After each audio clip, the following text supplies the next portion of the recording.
On n'est pas du monde, une émission proposée par l'équipe du Verbe, avec Antoine Malenfant et James Langlois. Cette semaine à l'émission, Simon Lessard explore avec nous le sens profond du mot « liberté ». Maribel Mayorga nous explique comment son parcours de vie l'a amené des studios de Disney jusqu'au corridor du dicaster des communications du Vatican. Et Monseigneur Antoine de Rochebrune démystifie pour nous l'accompagnement spirituel. Bref, on n'est pas du monde.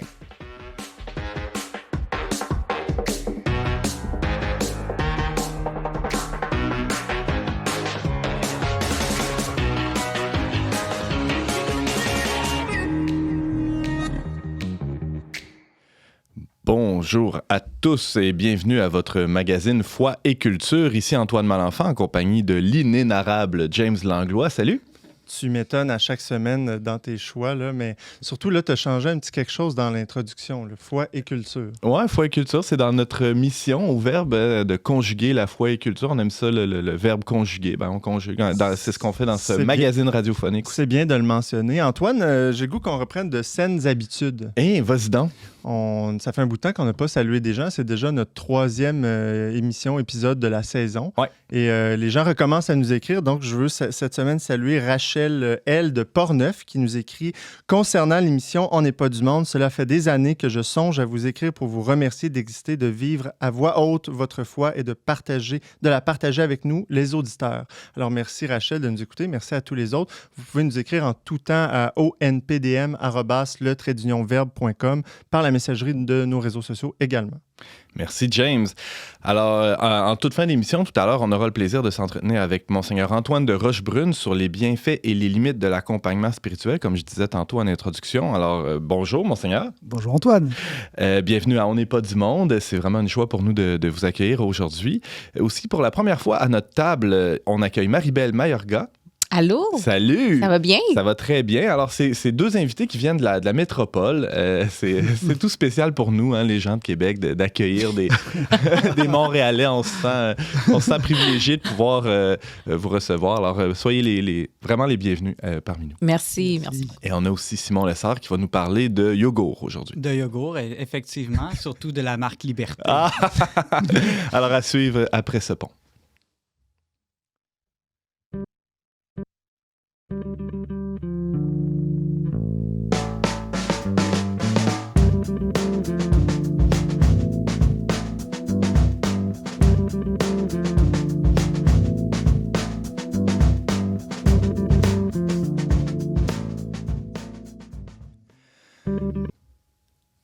Le cinéaste Pierre Falardeau disait que la Liberté n'est pas une marque de yogourt et les gens de Québec pourraient rajouter que c'est pas juste un magasin de fourrure en Basse-Ville aussi, hein, la Liberté.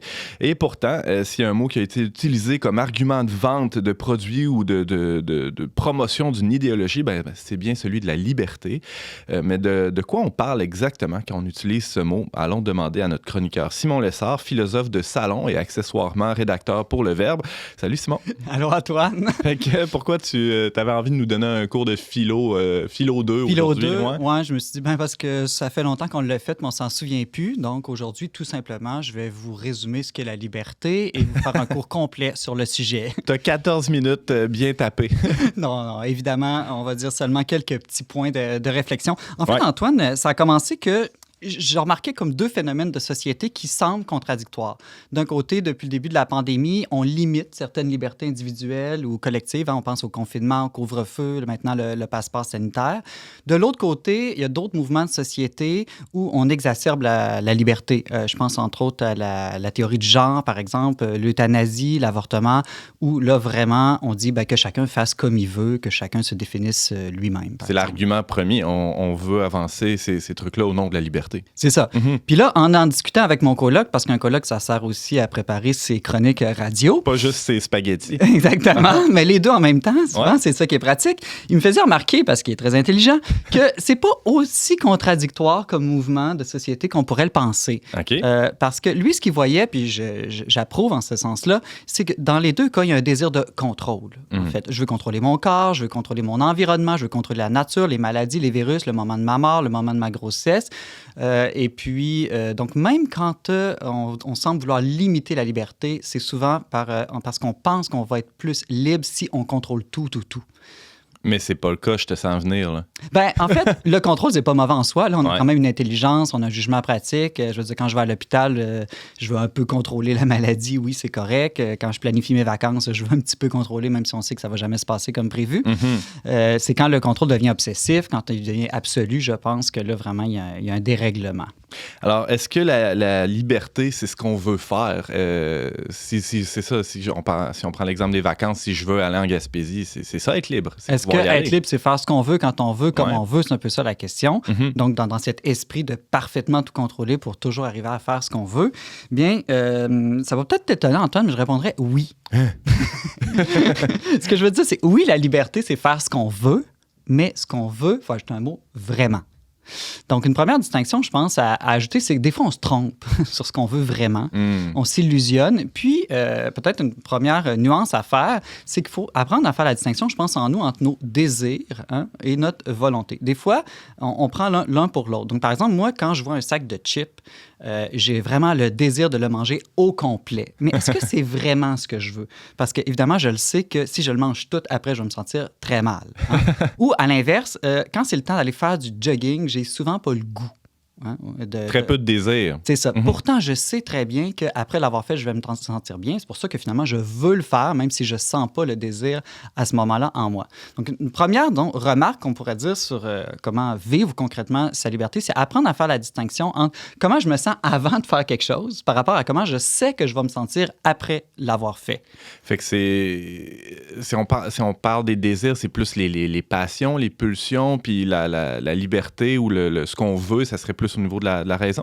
Au niveau de la raison qui nous guide, donc dans le fond, quand je regarde qui je suis, mon environnement, que j'évalue les choses, de voir qu'est-ce qui me convient vraiment pour mon bonheur, disons, durable, et non seulement qu'est-ce qui est un caprice ou un désir très superficiel.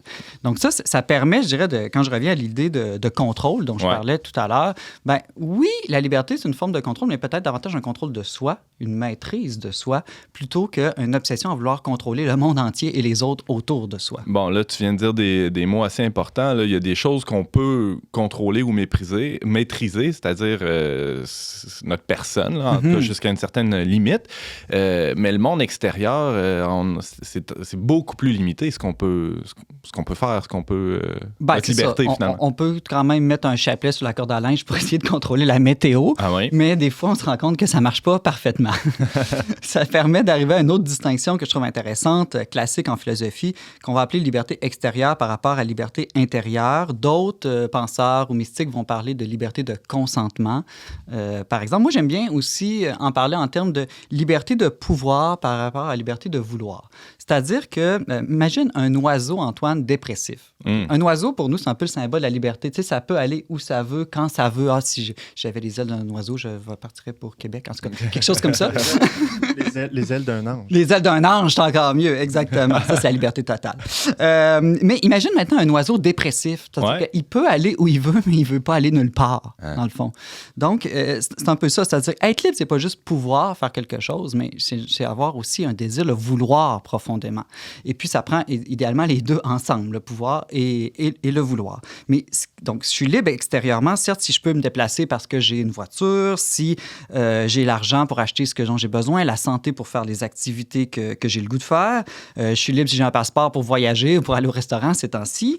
Donc, je suis libre aussi si j'ai pas d'entrave à pratiquer ma religion, hein, entre autres, ou si je suis pas en prison. Mais tout ça, c'est extérieur. Mais à l'inverse, je peux être libre intérieurement si je veux être en prison. Hein, par exemple, si je veux être pauvre, par exemple, on pense à des saints, Saint François d'Assise, Sainte Mère Thérèse, qui ont fait des vœux de pauvreté. Donc là, finalement... Un vœu, c'est de vouloir, ça. Ben ouais, c'est ça. Exactement. Ou on pense à Saint Jean-Baptiste ou Nelson Mandela, qui étaient en prison, mais qui finalement, ils ont consenti à cet état-là. Ils ont consenti, je dirais, au réel qu'ils ne pouvaient pas parfaitement ou totalement contrôler. Et voilà qu'ils ont retrouvé une liberté. Et ça, je trouve que c'est une distinction très importante dans l'état actuel où nos libertés extérieures, hein, en ce moment, sont souvent, en tout cas, on n'espère pas trop dans le futur, mais limitées. Mais on garde toujours cette liberté intérieure-là de consentement.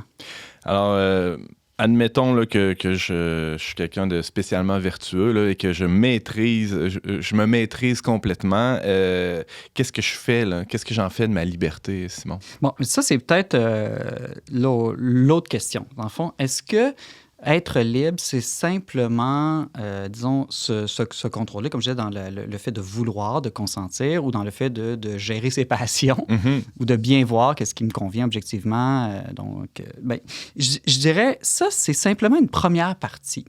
Hein? Puis, dernièrement, je parlais avec le père Édouard Chatoff, qui est aussi chroniqueur ici à l'émission. On a fait une entrevue, d'ailleurs, que les gens peuvent lire sur le traductionverbe.com sur la liberté. Ouais. Puis, il me faisait remarquer qu'aujourd'hui, dès qu'on parle de liberté, la plupart des gens parlent de la liberté de. Hein? Donc, je veux être libre de l'école, libre du travail, libre des enfants des fois, libre des contraintes financières, libre de mon corps à la limite, libre de... Bon, donc on voit toujours ça comme se libérer d'un obstacle, d'une entrave. Mais il disait, la vraie, la liberté accomplie, c'est beaucoup la liberté pour. Pourquoi tu es libre? Qu'est-ce que tu en fais? C'est bien beau. Une fois que tu t'es libéré de toute contrainte, OK, mais qu'est-ce que tu vas faire maintenant? Ouais. Donc, est-ce que tu vas être libre pour une cause sociale, être libre pour les gens que tu aimes, libre même jusqu'à pour donner ta vie à quelqu'un? Donc, ça, c'est une distinction vraiment plus intéressante. Puis ça nous permet justement de nous libérer d'une obsession de contrôle. Parce que même dans une réalité qu'on ne peut pas parfaitement tout contrôler, on garde toujours cette liberté-là pour se donner à une cause, hein, ou pour quelqu'un. Ne serait-ce que, je pense ici aux martyrs, aux prisonniers politiques, qui avaient beaucoup d'entraves Maximilien extérieures. Kolb, par exemple. Ben oui, par exemple. Mais que ça ne les a jamais empêchés de se donner pour ce qu'ils jugeaient être une valeur suprême de la vie. On pourrait dire finalement que la liberté, c'est pour aimer.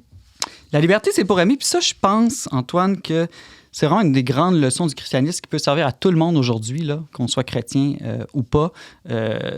Quand on relit la Genèse, un peu les origines de l'homme, on voit que l'homme a été créé à l'image et ressemblance de Dieu. Donc, Dieu est intelligent et libre, l'homme aussi. Mais ce qu'on remarque surtout, c'est que l'homme est la seule créature visible, en tout cas, on va oublier les anges ici, James, là, libre. Et là, on peut se demander, ouais, mais pourquoi? Pourquoi est-ce qu'on est l'exception sur Terre? Pourquoi est-ce qu'on est les seuls libres? Et je pense qu'il faut se rappeler, disons, le but, la finalité ultime de la liberté. Le problème souvent de notre époque, c'est qu'on fait de la liberté le but. Tout ce qu'on veut, c'est être libre. Un peu comme les hommes politiques, que tout ce qu'ils veulent, c'est obtenir le pouvoir. Mais une fois qu'ils ont le pouvoir, ben là, ils n'ont pas trop de projets, de grands projets de société. Nous, on dirait qu'on cherche toujours à se libérer des entraves, à avoir le plus de choix possible, mais finalement, on ne sait plus quoi choisir. On ne sait plus quoi en faire. On revient à la liberté pour de tout à l'heure. Ce que la Bible nous dit, c'est qu'on est libre essentiellement pour aimer, justement. Avoir la liberté comme finalité, c'est peut-être pas étranger au fait qu'il y a un tel taux d'anxiété dans le monde aujourd'hui. C'est-à-dire qu'une fois qu'on est libre, une fois qu'on a toutes les options devant nous, on ne sait toujours pas plus quoi faire avec cette liberté-là, quoi choisir. Exactement. Puis aussi parce que si on est libre pour aimer, on voit que aimer, c'est engageant. Donc, si on conçoit la liberté seulement comme une absence de limite, une absence d'obstacle, l'amour qui implique l'engagement, finalement, on va sentir que ça serait contraire à la liberté. Alors que pourtant, la liberté est faite pour ça. Moi, je donne toujours, quand je parle à des enfants, je leur donne l'exemple, ou des ados, aimeriez-vous être aimé par un réveil matin qui, tous les matins à 7 heures, dit « Bonjour, je t'aime ». Je veux dire, on ne veut pas être aimé par un robot. Dieu, c'est un peu la même chose. S'il nous a créés libres, c'est parce qu'il voulait une relation d'amour avec nous. Puis une relation d'amour n'est possible que dans la liberté. On sait très bien qu'on peut proposer, on peut séduire, on peut s'offrir, mais à la fin, pour que la relation d'amour soit vraie, il faut vraiment qu'elle soit vécue dans la liberté. Simon, dans le contexte actuel, là, tu l'as évoqué un peu au début de la chronique, là, où on veut contrôler pas mal de choses, là, individuellement et collectivement aussi. Hein. C'est quoi les questions là, qu'on devrait se poser? Je pense qu'à un niveau, disons, personnel, là, je ne veux pas entrer nécessairement ici au niveau politique, là, mais on peut se poser deux questions. Est-ce que d'abord, je veux surtout contrôler les autres ou me contrôler moi? Donc ça, c'était peut-être les deux premières distinctions que j'ai apportées au début de la chronique. Et la deuxième, qu'est-ce que je veux en faire de ma liberté? qu'est-ce que je vais en faire concrètement? Là? Parce qu'aimer, il y a plein de manières ou de choses qu'on peut aimer ou de personnes qu'on peut aimer. Et je trouve qu'il y a une belle image dans la tradition chrétienne de ça. C'est, tu sais, le fameux tableau de Michel-Ange dans la chapelle Sixtine. On voit Dieu qui tend sa main là, vraiment pour toucher l'homme. Et puis, Dieu, il tend presque au bout son doigt. Mais pas tout à fait, hein, parce qu'il respecte la liberté de l'autre. Et puis Adam, lui, qui est nonchalant, tu vois. Mais lui, Adam, il respecte plus le gars qui ne sait pas trop quoi en faire encore de sa liberté. Donc, il y a la possibilité physique, disons, de le lever son doigt. Là. Exactement. Ouais. Donc, nous, je pense qu'il faut garder ces deux choses-là. Plus imiter Dieu. Dieu, lui, qui utilise la liberté pour la relation d'amour, mais en même temps, qui ne l'oblige pas, qui respecte la liberté de l'autre. Simon, tu dirais que c'est... Qui est l'homme libre par excellence, selon toi? Bien là, en bon chrétien, j'ai pas le choix de répondre que Jésus, mais n'oubliez pas qu'il y a aussi une femme très libre qui s'appelle Marie et qui est une experte de la liberté de consentement. Mais ça, c'est une vraie question, hein? La liberté de Marie. Il y a plusieurs chrétiens qui se demandent, étais-tu vraiment libre, hein, Marie, de dire oui si elle était conçue sans péché, tout ça? Ça pose des questions, non? Oui, mais on fera une autre chronique là-dessus, Antoine, mais juste un petit point. Souvent, on pense que la liberté, c'est la liberté de faire le mal, mais ça, c'est complètement faux. Dieu est 100% libre, puis lui aussi, il ne fait pas le mal. La Vierge Marie n'a jamais fait le mal, elle était pleinement libre. Même chose pour Jésus. Non, la liberté, c'est vraiment cette possibilité de choisir des moyens en vue d'une fin qui est tout ordonnée à l'amour, à la communion aux autres et à Dieu. Jusqu'à la croix, même. Jusqu'à la croix, je pense que c'est le test ultime de la liberté. Simon Lessard, tu nous faisais... Mon Dieu, un cours de philo 101, 102, en fait. En 15 petites minutes, tu nous as expliqué c'est quoi la liberté. Avez-vous appris quelque chose, vous? Moi, j'étais de même. J'étais de même. Parce que honnêtement, tu sais, veux pas... Bon, ben, par mon passé aussi, c'est difficile d'être libre. Des fois, c'est nous-mêmes qui nous mettons des pressions puis tout ça. Puis finalement, on n'est pas les papas en tout. Fait que qu'est-ce que tu viens de dire? Moi, ça m'allume. Moi, ça m'allume énormément. Énormément. Merci beaucoup, Simon, et à la prochaine. À la prochaine.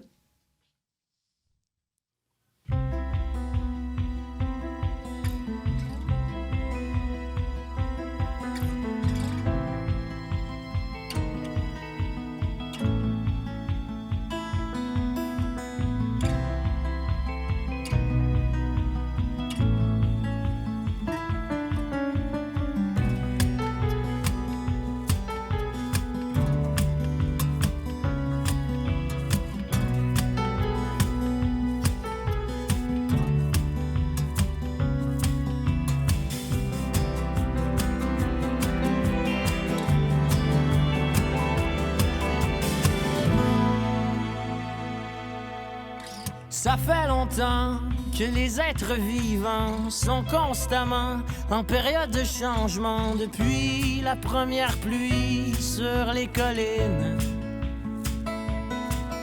C'est pas moi qui le dis, c'est la théorie de Darwin.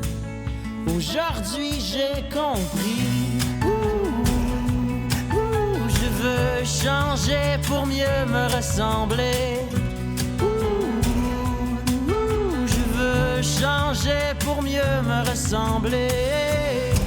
Et c'est tout le temps la même chose. On est en métamorphose. L'évolution, c'est trop scientifique. Je me pose des questions sur ma vie en plastique. J'ai besoin d'une meute ou d'une muse. Quand je ziote l'émeute, ça m'amuse. Aujourd'hui j'ai compris. Je veux changer pour mieux me ressembler. Je veux changer pour mieux me ressembler. Et c'est tout le temps la même chose. On est en métamorphose. C'est la loi du plus fort.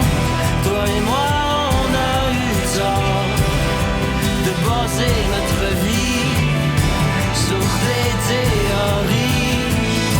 À force de trop analyser, on s'écorche, on se fait chier. C'est le moment présent, la seule science, je pense.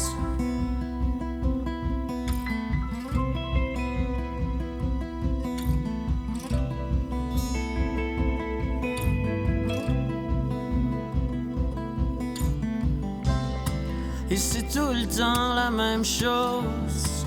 On est en métamorphose.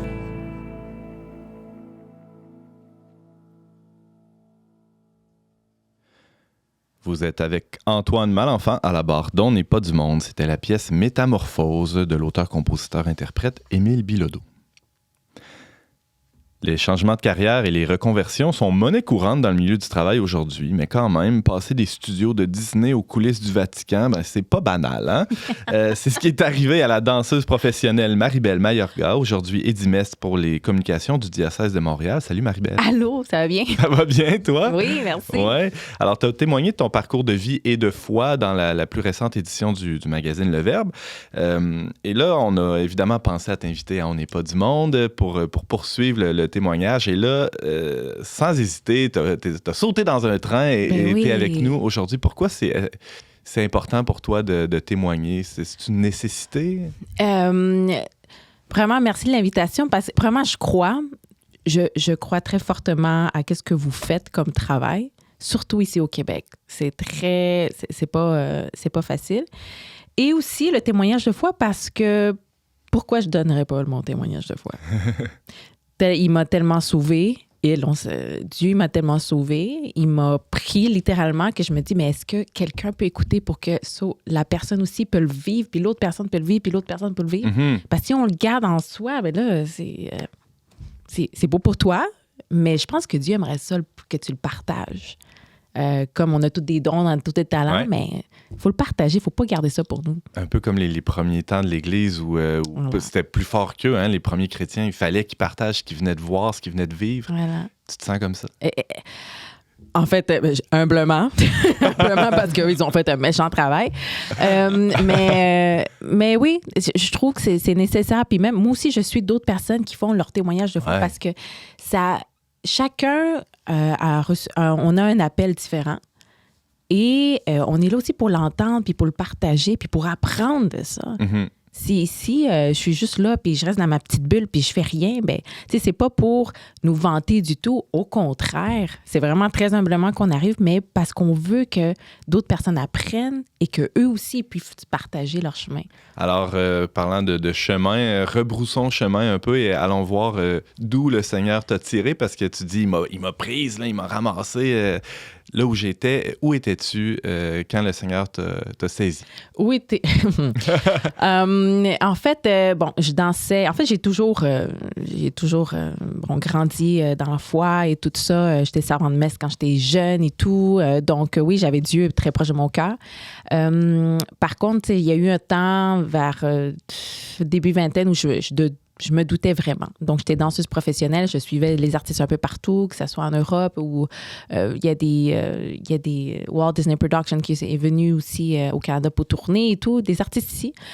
Mais j'étais bien. J'étais très confortable, disons, là, qu'est-ce que je faisais. Jusqu'à temps qu'à un moment donné, pendant une tournée dans un hôtel, j'ai juste craqué. J'ai craqué, j'ai senti que j'étais plus bien. Je faisais de l'anxiété, j'avais des palpitations pendant que j'étais en tournée européenne pour une artiste québécoise. Et pour moi, c'était pas normal. Ça faisait 15 ans environ que je dansais sur une scène devant des milliers. Fait que, moi, ça pas de problème, pas de problème, je peux te le faire ça. Ouais. Mais là, la palpitation, puis là, j'étais malade. Il y avait une poubelle dans une coulisse, une autre poubelle dans une coulisse jusqu'au haut, parce que the show must go on, on s'entend-tu? Mais je me sentais pas bien. Donc, je priais Dieu. J'étais seule, je m'en souviens, je me renfermais, j'étais pas avec mes amis. Jusqu'à temps que, rendue dans ma chambre d'hôtel, je me suis vraiment mis à genoux, puis j'ai juste pleuré. Puis je m'en souviens, je le parle en anglais, disons, puis je disais « I surrender ». Je me surrender, je m'abandonne. Je me rends. Puis c'est là où j'ai dit « je peux plus continuer ». Puis c'est là où j'ai reçu le genre d'appel qui me disait « j'ai besoin que tu donnes plus ». À partir de là, ça a juste confirmé mon plan que j'avais en arrière, qui était de finir en fait mes études en communication. Je les avais comme mis en plan B. J'aime ça en communication. Finalement, j'étais allée voir le producteur, chose à ne pas faire les danseurs. J'étais allée voir le producteur, « Hey, merci, il faudrait peut-être que j'aille au Canada. » Puis il dit, ben là, je me retrouve avec une danseuse de moins. Ouais.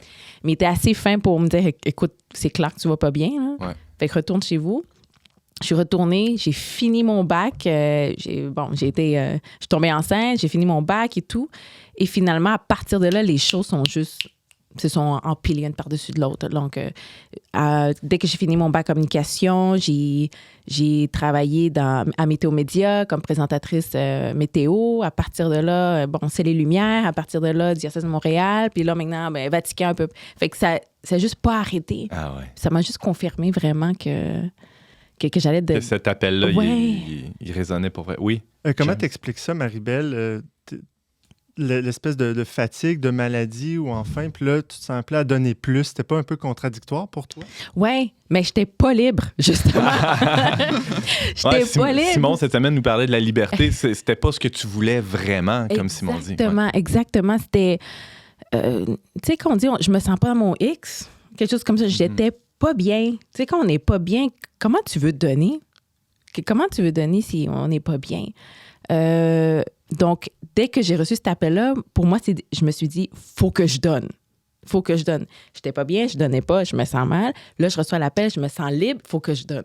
C'est aussi simple comme ça dans ma tête. Puis, quel mieux feeling que de donner, qui est de servir. Ouais. C'est le meilleur feeling au monde, je trouve. Alors là, tu as fait tout ce parcours-là pour atterrir dans les bureaux du diocèse de Montréal. C'est quoi ton rôle là-bas? Édimestre.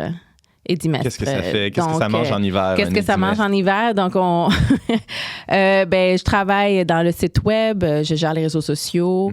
Comme on travaille aussi dans le monde catholique, on fait un peu de tout. On fait juste une chose. Et tâches connexes. Tâches connexes, intenses.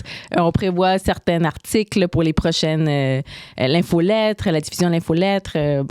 Monseigneur Lépine, l'archevêque de Montréal, s'il veut faire des vidéos, mais il faut vraiment préparer ça aussi dans le studio et tout. Donc, une petite araignée, là. On t'a vu sur une vidéo TikTok avec le père Emmanuel C'était Cétino. son idée. C'était son idée. J'ai dit, OK, c'est bon, là, par TikTok, là, je vais le faire avec vous. Mais c'était son idée, puis j'étais super heureuse d'embarquer avec lui. Toi, tu l'appelles le père TikTok? Oui. Bon. Emmanuel. On n'y avait pas pensé. Oui. Et là, tu as fait quelques pas de danse sur cette petite vidéo-là. Est-ce que tu as recommencé à danser? Est-ce que tu as continué de danser ou tu as complètement coupé? J'ai complètement arrêté, mais tu sais, plusieurs personnes, est-ce que tu t'ennuies de... je m'ennuie de danser pour danser, mais je m'ennuie pas de danser pour quelqu'un. Ah ouais. Danser pour quelqu'un, ça, c'est un X dans ma tête. Si c'est pour quelqu'un, ça va aller au ciel. Mais je veux dire, je veux plus être derrière une artiste parce que... Puis, en même temps, les contrats que j'avais, ça relatait plus vraiment avec la personne que je commençais à devenir, si je peux dire. Par rapport, tu sais, un monde artistique, c'est très... c'est pas un monde facile. Mais ça, j'allais te demander, j'imagine que dans l'univers de la danse, Disney, c'est peut-être moins pire, mais il y a un aspect de sexualisation de plus en plus du corps, entre autres des femmes et des hommes aussi aujourd'hui. Ça doit pas être facile là, d'être une personne de foi dans cet univers-là. Ah non, c'était pas facile, pas pantoute. C'était même très difficile parce que, t'as des valeurs. Puis est-ce que tu te mets en bikini? Est-ce que tu veux te mettre, comme eux, ils disent topless? Est-ce que tu veux... Tu sais, des affaires comme ça. Puis moi, heureusement, j'ai toujours eu la chance d'avoir des bons producteurs puis qui respectaient qui j'étais aussi. Mais, je veux pas, moi, comme je disais dans le magazine, j'allais dans une coulisse, je me mettais à genoux avant de rentrer sur stage, je tapais le stage puis je me faisais le signe de la croix parce que c'était mon moment. Je pouvais pas ne pas faire ça. J'ai compris que Dieu m'a donné un talent concernant la danse. Je vais l'utiliser. Là, maintenant, par contre, je le chiffre pour autre chose. Je veux dire... je sais que plus tard, ça va venir. Peut-être pas moi en train de danser, peut-être que, je sais pas, je vais collaborer sur, je sais pas, un événement. Les JMJ. Les JMJ, on sait pas. Une comédie musicale sur la vie d'un grand saint. Oui, on sait jamais. On sait jamais. Tu parlais que tu as reçu la foi à la maison. Maintenant, tu es à ton tour maman. Oui. Et comment tu transmets la foi à ton enfant? Est-ce que c'est de la même manière que ce que tu as reçu? Comment tu vis ça? J'essaie, humblement. Je veux dire, mes parents viennent du Nicaragua, fait que la foi catholique est très, très, très présente. Puis oui, je veux dire, ma fille, elle a 4 ans. Donc, on essaie de commencer à peine. Et puis, elle me pose des questions. Je vois que... C'est sûr que comme mère, on met toujours la pression haute, mais c'est fou comment on peut apprendre d'un enfant. C'est fou comment on peut apprendre un enfant, qu'elle nous parle de Dieu, qu'elle commence à faire des liens et tout. On va à la messe tous les dimanches. Donc, je fais de mon mieux. Humblement, je fais de mon mieux. C'est bon. Marie-Belle Mayorga, on l'a évoqué rapidement en introduction, t'as passé par les corridors du Oui. Vatican dans les derniers mois. Raconte-nous comment t'as atterri là. En fait, c'était un concours mondial. Il faut dire ici, autour de la table, tout le monde est jaloux. Là. Que j'ai vu le pape. C'était un concours mondial que le dicastère des communications ont lancé. OK. Ils cherchaient 10 jeunes professionnels en communication pour justement aller participer à un projet qui s'appelle Faith Communication the Digital Worlds. Donc, comment mettre la foi dans le monde des médias, le monde digital. Donc, après plusieurs entrevues, j'ai été sélectionnée pour le Canada. Je suis la seule du Canada. Vous étiez combien là, en tout dans le monde là, à participer à ce programme? C'est une bonne question, mais ça a l'air qu'on tape des 1000. Puis sélectionné à la fin? On est 16. OK. On est 16. Ouais, finalement, il dit OK, 10, c'est un petit peu tough, fait qu'on va mettre ça 16. Puis là, finalement, depuis février, on se rencontre tous les samedis partout dans le monde, que ce soit du Kenya, que ce soit du Corée du Sud, que ce soit Costa Rica, Mexique. On se rencontre partout avec Zoom tous les samedis. Et en juin, je suis allée justement proposer au dicastère de communication mon plan de communication pour un objectif qu'ils avaient précis. Donc, on a reçu une certaine formation vocationnelle de Cardinal Tagle, si vous voulez, un autre, des professeurs vraiment, j'apprends tellement de ces professeurs-là partout dans le monde. Et à partir de là, il fallait nous-mêmes, on était divisés par équipe de 4. Et il y en a une qui travaillait dans le dicastère pour ce qu'on nomme les saints, là, les dicastères la cause des saints, la librairie du Vatican. Donc, on était vraiment divisés. Et moi, c'était le dicastère des communications. Donc, il fallait que j'aille dans le bureau de Vatican News et dire, voici ce que vous devez faire. Puis, je tremblais parce que c'était comme, OK. Mais avec la directrice et le directeur, ils ont vraiment compris un objectif que pour moi, c'était très important. Je suis arrivée avec un petit switch, disons, puis ils disaient, nous, un objectif qu'on veut, c'est que les gens puissent connaître le monde du Vatican et tout.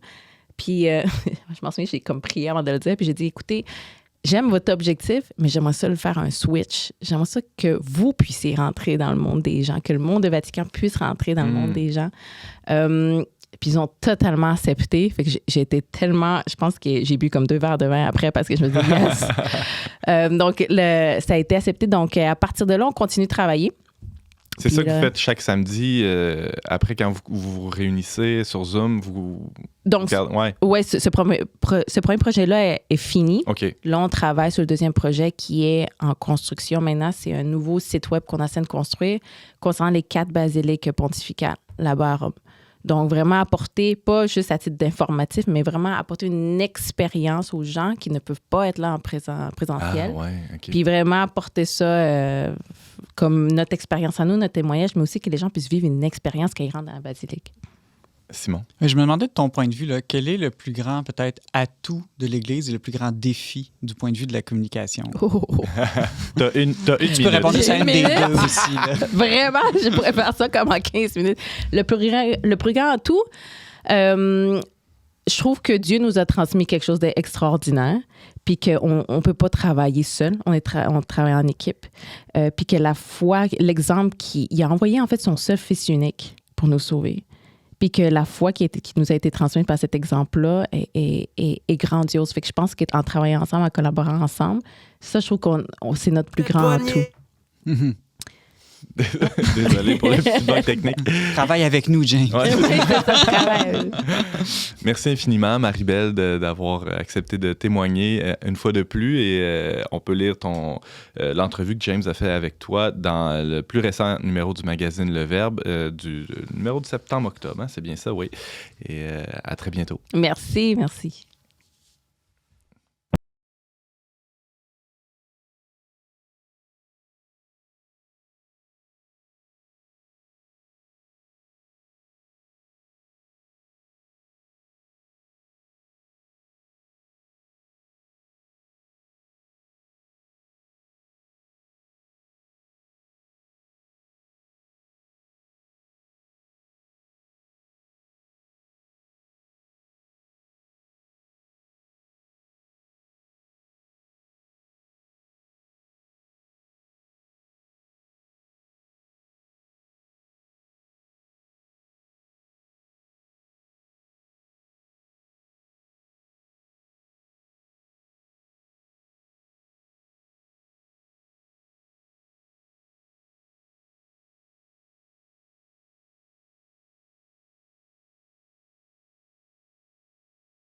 C'est toujours Antoine Malenfant au micro d'On n'est pas du monde. C'était la toute nouvelle pièce Jupiter de Benjamin Clémentine. Récemment, la Cour a permis à un recours collectif d'aller de l'avant contre une communauté religieuse au Québec. Au cœur de la requête, un nouveau concept, celui d'abus spirituel. Évidemment, entre le guide qui fait de l'accompagnement spirituel et le gourou, il y a un saut qualitatif de taille, faut le souligner, et ça sera à la Cour de trancher là-dessus. On ne se prononcera pas là-dessus ici. Mais encore faut-il avoir les balises claires pour éviter le glissement de l'un à l'autre. Et pour nous éclairer sur les bénéfices et les défis et les risques aussi de l'accompagnement spirituel, on a la joie de recevoir le père Antoine de Rochebrune, vicaire de l'Opus Dei au Canada. Monseigneur de Rochebrune, bonjour. Bonjour Antoine. Bienvenue à On n'est pas du monde. Merci. Vous venez tout juste d'être nommé au Canada en 2020. Votre nomination, je crois, je ne me trompe pas. Oui, c'est ça. Après avoir été responsable de l'Opus Dei en France pendant une vingtaine d'années. Peut-être pour ceux parmi nous qui seraient moins au fait de ce qu'est l'Opus Dei, pourriez-vous nous expliquer en quelques mots de quoi il s'agit? Bien, c'est un chemin de sainteté, de sanctification pour les laïcs, essentiellement, au milieu du monde. C'est une prélature de l'Église, c'est une institution qui est composée de prêtres qui sont toujours indispensables, et surtout de laïcs. Et notre activité, c'est d'aider les gens à découvrir qu'ils sont aimés de Dieu, qu'ils peuvent cheminer et progresser dans la sainteté. Mm-hmm. Et puis organiser des formations. Donc effectivement, l'accompagnement spirituel fait partie des formations qui sont proposées, individuelles pour les gens, mais aussi des retraites, des cours de formation de théologie, etc. Et puis nous animons aussi, ici à Québec, il y a 2 foyers d'étudiants qui sont pas très loin d'ici. Et voilà, donc l'Opus Dei ici au Canada, c'est une découverte pour moi depuis quelques mois, lente à cause du Covid. Ouais. Mais on y va, quoi. C'est quoi votre plus grande surprise depuis que vous êtes au Canada? Qu'est-ce qui vous a plus étonné? C'est le Québec. Ah ouais? Ah oui. C'est drôle, mais entre la France et le Québec, il y a quand même des milliers de kilomètres qui font que quand un Français, et alors la ville de Québec, quand un Français arrive dans la ville de Québec et voit l'avenue Henri IV, Louis XIV, et donc en fait, l'arrivée au Québec, c'est se dire, enfin c'est pas on est en France, mais c'est comme le disait le général de Gaulle, c'est les Français d'Amérique. C'est un peu une constatation d'une grande proximité entre les Québécois et la France, même si on est différents, mais en France, je suis du sud-ouest de la France, je suis très différent des Alsaciens, des Bretons, donc les différents... Voilà, c'est le Québec. Père de Rochebrune, on l'a évoqué un peu plus tôt, vous, dans l'Opus Dei, il y a de l'accompagnement spirituel qui se fait. Oui. Ça peut prendre diverses formes de formation, par exemple, mais il y a de l'accompagnement individuel aussi qui se fait. Est-ce que ça se fait nécessairement d'un prêtre vers un laïc? Quelle forme ça prend? Pas forcément, Okay. effectivement. Ça prend la forme j'allais dire, c'est comme quand vous voyez un entraîneur sportif ou un coach. Ouais. Vous vous mettez d'accord avec lui au départ, donc on va se voir tous les combien, de quoi on va parler, et puis un petit peu, justement, au départ, une relation s'installe de liberté, c'est-à-dire comme un médecin, vous voulez changer de médecin, vous voulez changer d'entraîneur, vous changez, la grande liberté de choix. Ouais. Et puis ensuite, après, on essaie d'explorer les besoins de la personne en croissance spirituelle et l'accompagnement qui se fait donc dans le temps, au fil des semaines, des mois, des années. Et puis, évidemment, ça ne dure pas toute la vie avec la même personne. C'est d'ailleurs bon de changer de gens. Nous, ce que nous faisons, c'est nous donnons aussi des formations aux laïcs qui accompagnent, et aux prêtres en permanence aussi, qui accompagnent les personnes pour savoir écouter, par exemple. Oui, vas-y Simon. Puis c'est ça que je trouve intéressant, c'est que vous dites on forme des laïcs pour être accompagnateurs. On pense souvent qu'accompagner spirituellement, c'est seulement un prêtre, par exemple, qui va le faire. Mais ça, c'est un peu nouveau. Je connais d'autres communautés nouvelles, ceux de concile, qui ont aussi développé cette idée qu'un laïc peut accompagner un autre laïc. Absolument. absolument. Je vois pas pourquoi il faudrait être un ministre ordonné pour accompagner quelqu'un. Non. Il faut être une personne de vie spirituelle profonde. Et évidemment, puisque c'est notre projet, c'est de faire en sorte que les laïcs, au milieu du monde, puissent avoir une vie spirituelle profonde. Et donc, mais on ne s'improvise pas accompagnateur spirituel, c'est certain. Donc, il y a, d'ailleurs, on peut se sentir même peut-être plus à l'aise de parler avec un laïc. Une maman avec une autre maman. Y compris un prêtre avec un laïc. Mm-hmm. Moi, ça m'est arrivé pendant une période de ma vie, même plusieurs périodes de ma vie, d'être accompagné spirituellement par un laïc. Ah ouais. Ouais. Je me sens très bien. C'est intéressant. La question du temps, c'est pas anodin, je pense. Là. Un peu comme vous parliez de l'analogie du coach. Hein, si on change de coach toutes les semaines, c'est sûr c'est mieux que pas de coach du tout, mais peut-être qu'il y a des bénéfices qu'on ne pourra pas tirer de cette relation-là si elle est plus éphémère. À l'inverse, c'est sain, S-A-I-N, de changer de temps en temps. Pour vous, est-ce qu'il y a un idéal d'une durée de relation entre un accompagnant et un accompagné? Je ne crois pas qu'il y ait un idéal de durée. Je dirais que la vie elle-même, enfin, si ça ne marche pas, par exemple, si au bout d'un petit peu de temps, celui qui est accompagné ne se sent pas à l'aise, ne se sent pas bien, il faut qu'il change. Donc ça peut être même très rapide. Au bout d'un mois ou deux, la personne ne se sent pas bien comprise, eh bien, il faut qu'elle change d'accompagnateur spirituel.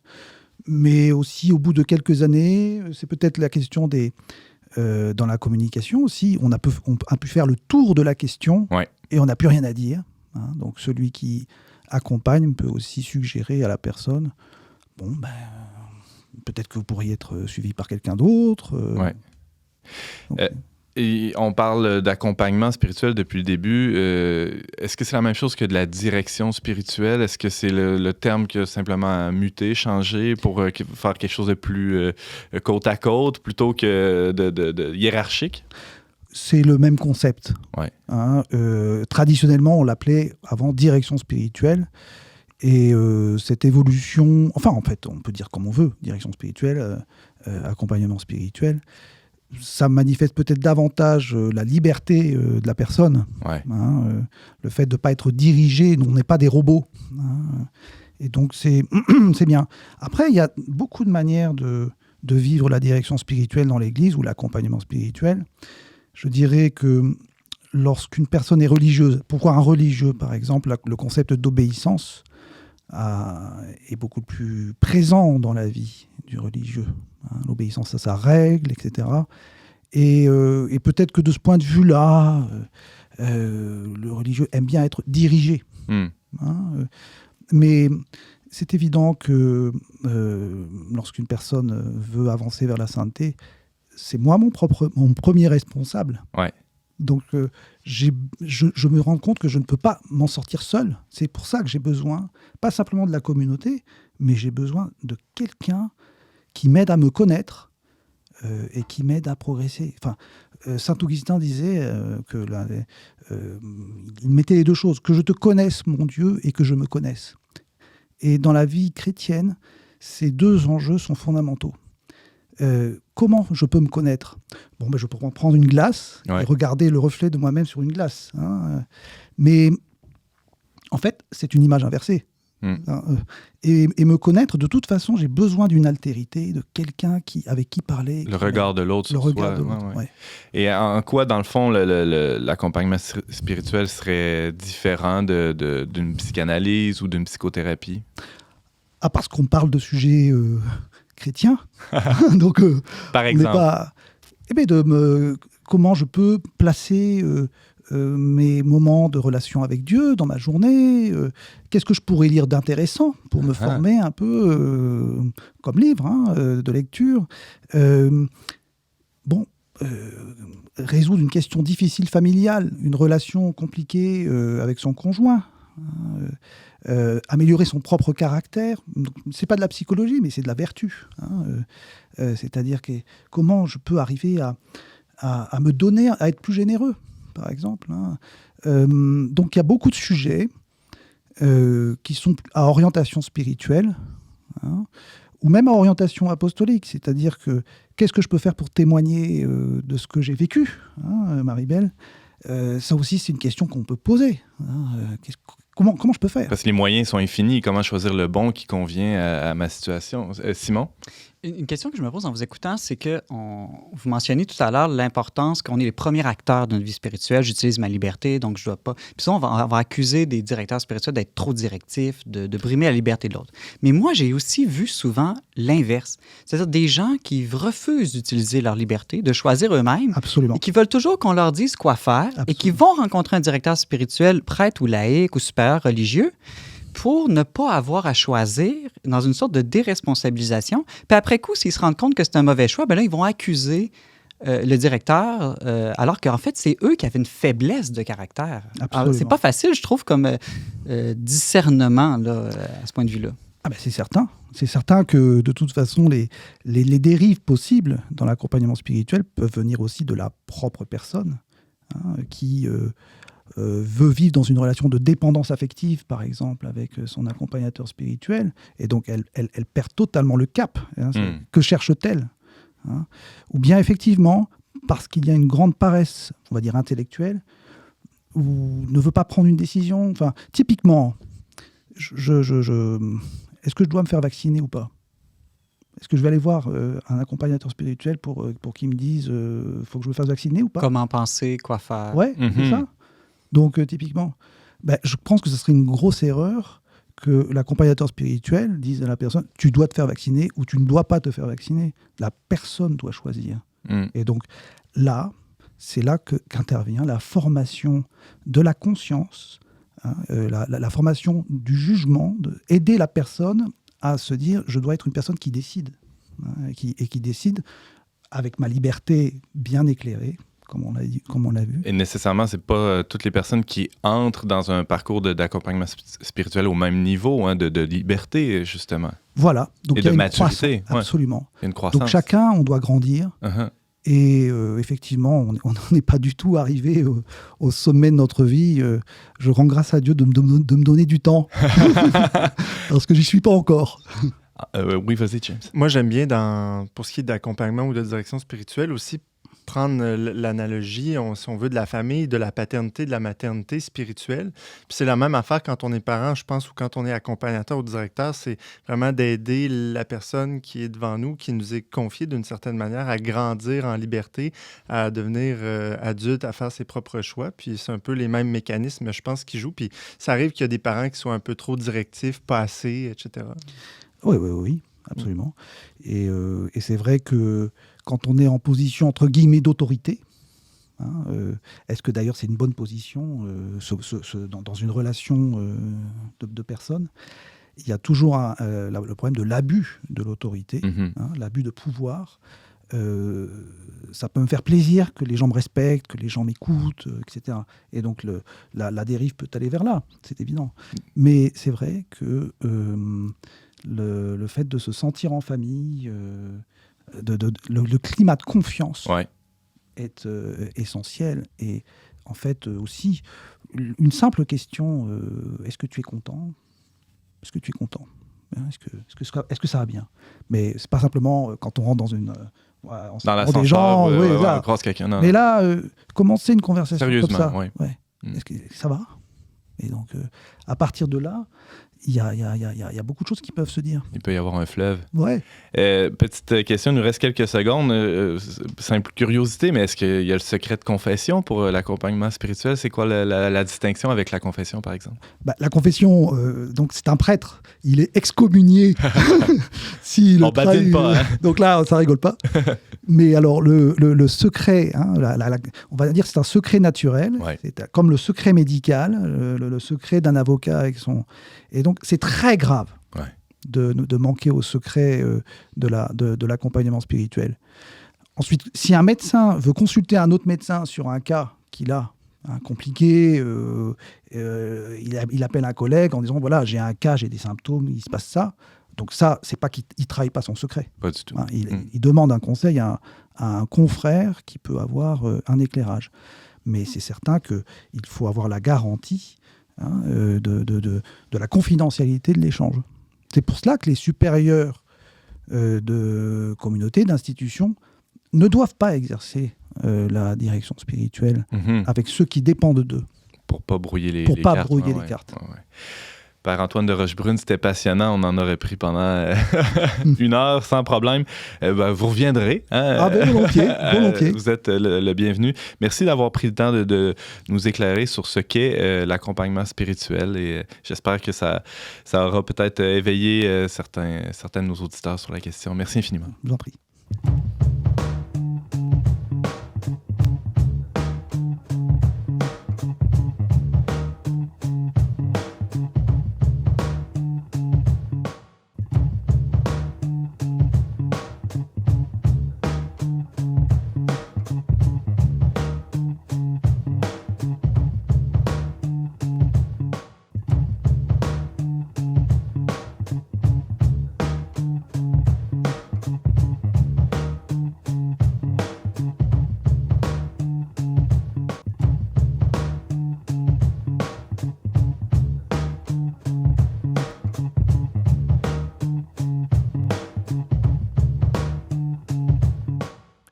C'est déjà tout pour cette semaine, mais avant de vous quitter, quelques petites suggestions de nos chroniqueurs et invités. Tiens, commençons avec le Père Antoine. Une suggestion de lecture, je crois. Oui, alors ça va peut-être vous étonner, mais c'est un livre qui s'appelle La mort. Ouh! Vous nous suggérez la mort. Ben merci! Qui a été écrit au début de la pandémie. Ah oui. Par l'archevêque de Paris, qui s'appelle Monseigneur Michel Aupetit. C'est un petit livre qui m'a ouvert beaucoup d'horizons du rapport à la mort que la société a. Du rapport à la mort, qui était très différent en fonction des âges de l'histoire, du Moyen-Âge. Et donc, il fait cette présentation, et également, c'est un médecin au départ, avant d'être prêtre et archevêque, très humaine, et en même temps, justement, en train de vouloir nous faire accepter ce qui va nous arriver à tous, absolument tous. S'il y a une chose dont on est sûr, c'est qu'on va mourir. Donc ça vaut la peine d'y penser de temps en temps. Bah ouais. Et c'est ce que fait Monseigneur Aupetit dans ce petit livre intitulé tout simplement La mort. La mort. Merci, Père Antoine. Simon? Alors moi, je propose la liberté plutôt que la mort. Alors dans la suite de ma chronique, il y a un livre qui est paru en 2019, mais qui est encore parmi le top des ventes dans le milieu chrétien et catholique. Ça s'appelle À Philémon. C'est un commentaire de la lettre à Philémon écrit par un frère dominicain, Adrien Candiard. Et le sous-titre, c'est « Réflexion sur la liberté chrétienne ». Donc c'est un des plus petits écrits du Nouveau Testament, le petit billet à Philémon, mais on sait que c'est un esclave. Et donc il y a toute une réflexion sur comment on peut vivre une liberté chrétienne, même quand on est esclave. Il faut savoir aussi que le frère Adrien dominicain lui-même vit au Caire, dans un monde musulman. Donc, le rapport des chrétiens à la liberté dans cette région-là du monde est un enjeu depuis toujours et encore aujourd'hui. Et finalement, c'est vraiment un ouvrage de spiritualité pour découvrir justement cette liberté qui est davantage intérieure, cette liberté qui est, disons, une danse, pour faire écho à Marie-Belle, avec l'Esprit Saint. Écoute, je vais lire le livre. Donc, ça s'appelle « À Philémon, réflexion sur la liberté chrétienne », Adrien Candiard. Merci, Simon. James? Ben moi, je vous propose la mort de votre liberté en vous abonnant à notre chaîne YouTube. Non, c'est pas vrai. Mais oui, c'est vrai dans le sens vous allez devenir dépendant, hein, c'est ça. Mais on en parle depuis quelques temps que le Verbe, maintenant, on a lancé nos vidéos. On a rendu aussi cette émission disponible en vidéo également. Donc, notre chaîne YouTube est maintenant ouverte et a commencé bien alimentée depuis 2 semaines. Donc, vous pouvez vous rendre sur youtube.com/le Verbe. Ça va vous emmener à notre chaîne. Toutes nos émissions vont être disponibles également sur Facebook. Merci, James. Merci, Père Antoine de Rochebrune. Merci, Marie-Belle Mayorga. Merci aussi à Simon Lessard, chroniqueur habituel à l'émission. Et merci à vous tous d'avoir été avec nous cette semaine. Vous pouvez réécouter ou partager cette émission en tout temps via votre plateforme de balado-diffusion préférée. Pour tous les détails, visitez le-verbe.com/radio. Je remercie nos dévoués chroniqueurs et invités, James Langlois et Marie-Pierre Larose à la technique, ainsi que la Fondation Lucien Labelle pour son soutien financier. On se retrouve la semaine prochaine, même heure, même antenne, pour une autre émission dont n'est pas du monde.